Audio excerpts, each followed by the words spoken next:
اور حضور کے فرمان کو نہیں مانتے. اور ایک طبقہ وہ آ جاتا ہے جو کہتے ہیں ہم فرمان کو مانتے ہیں، اللہ کے قرآن کو نہیں مانتے. ہمارا عقیدہ اور نظریہ یہ ہے جیسے چہرے پر دو آنکھیں موجود ہیں، ایسے ہمارے لیے قرآن اور سنت ایمان میں جز لا ینفک ہے. ہم قرآن بھی مانتے ہیں، حضور کا فرمان بھی مانتے ہیں. قرآن کریم نے جو لفظ بولا ہے اہل بیت، اس کی پہلی مراد نبی پاک کی بیویاں ہیں، لیکن اسی میں انکم کے اشارے سے ساتھ کچھ رجال بھی موجود ہیں جو نبی پاک صلی اللہ علیہ وسلم کے خاندان کے افراد ہیں، اور اس کی مزید تشریح حضور پاک نے اپنی حدیث میں کر دی. تو میں یہ دونوں باتیں آپ کی خدمت میں رکھنے لگا ہوں. یہ میں نے صرف تمہید آپ کے سامنے ذکر کیا ہے تاکہ میں اگلی گفتگو سمجھا پاؤں. یاد رکھیں، انسان کی ایک حیثیت ہوتی ہے کوارا ہونے کی، ایک حیثیت ہوتی ہے شادی شدہ ہونے کی، انمیرڈ میرڈ. جب بندہ کوارا ہے اور وہ بولے میرے ساتھ میرے گھر والے ہیں تو اس کا مطلب اور ہے. اور جب وہ شادی شدہ ہے اور وہ کہے میرے ساتھ میرے گھر والے ہیں تو اب نوعیت اور ہے. یہ آیت رسول اللہ پر اتری ہے کوارا ہونے کے وقت نہیں، کیونکہ قرآن اترا اس وقت ہے جب حضور پاک کی پہلی شادی کو 15 سال گزر گئے. تو رسالت مآب علیہ السلام پر نزول وحی جو ہے وہ شادیوں کے بعد. تو نبی پاک علیہ السلام کی اس وقت حیثیت شادی شدہ ایک فرد کی. نبی پاک صلی اللہ علیہ وسلم شادی شدہ ہے. یہ آیت کب اتری ہے، کس سن میں اتری ہے؟ کہتے ہیں سن 9 ہجری ہے. کیا مطلب؟ رسالت مآب کی 61.5 سال کے لگ بھگ عمر ہے. پونے 2 سال نبی پاک کے دنیا سے جانے کو بچے ہیں جب یہ آیت اتری. یہ میں ٹائمنگ کیوں بتا رہا ہوں؟ اس بنیاد پر تاکہ آپ یہ سوال نہ کر سکیں کہ اس آیت کے نزول کے بعد صرف ایک بیٹی چادر کے نیچے کیوں آئی. اس پر ظالم لوگ کہتے ہیں کہ اور اگر پیغمبر کی بیٹیاں ہوتی تو انہیں بلایا جاتا، انہیں بھی یہاں شامل کیا جاتا، حالانکہ اور تمام بیٹیوں کا انتقال ہو چکا ہے. اسی لیے سیدہ کائنات حضرت اماں فاطمہ رضی اللہ عنہ کو بلایا گیا. میں ایک جگہ تھا، مجھے ایک شخص نے کہا کہ حضور پاک علیہ السلام کی بیٹی تو ایک ہی ہے، مباہلہ میں بھی انہیں بلایا جا رہا ہے اور تطہیر کی چادر کی تفسیر میں بھی انہیں بلایا جا رہا ہے، باقی بیٹیاں ہوتی تو انہیں بلایا جاتا. میں نے کہا یہ بات کرنے کے بعد کل قیامت میں آپ حضرت اماں فاطمہ کی محبت نہیں لے سکو.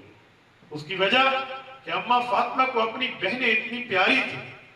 یہ کائنات میں واحد مثال ہے، اس کے علاوہ مثال موجود نہیں ہے کہ اماں فاطمہ نے اپنی بہنوں سے اتنا پیار کیا ہے کہ اپنی بہنوں والے نام اپنی تینوں بیٹیوں کے رکھے. آپ نہیں دکھا سکتے کہ خالہ اور بھانجی کا نام ایک نہیں. آج کل لوگوں کہے بھی یہ نام رکھ لیں، یہ تو اس کی خالہ کا نام ہے، یہ تو اس کی ماموں کی بیٹی کا نام ہے، یہ تو ہمارے گھر میں ہماری بھتیجی کا نام ہے. لیکن اماں فاطمہ الزہرا رضی اللہ عنہ کی محبت مودت دیکھیں. زینب، رقیہ، ام کلثوم رضی اللہ عنہ، اماں فاطمہ کی 3 بہنیں ہیں تو ان تینوں بہنوں کا نام اپنی تینوں بیٹیوں کا بھی ہوئی. اماں فاطمہ کی 6 اولادیں ہیں. 4 کا ذکر اسی لیے کرتے ہیں کہ 2 بچپن میں فوت ہوئے.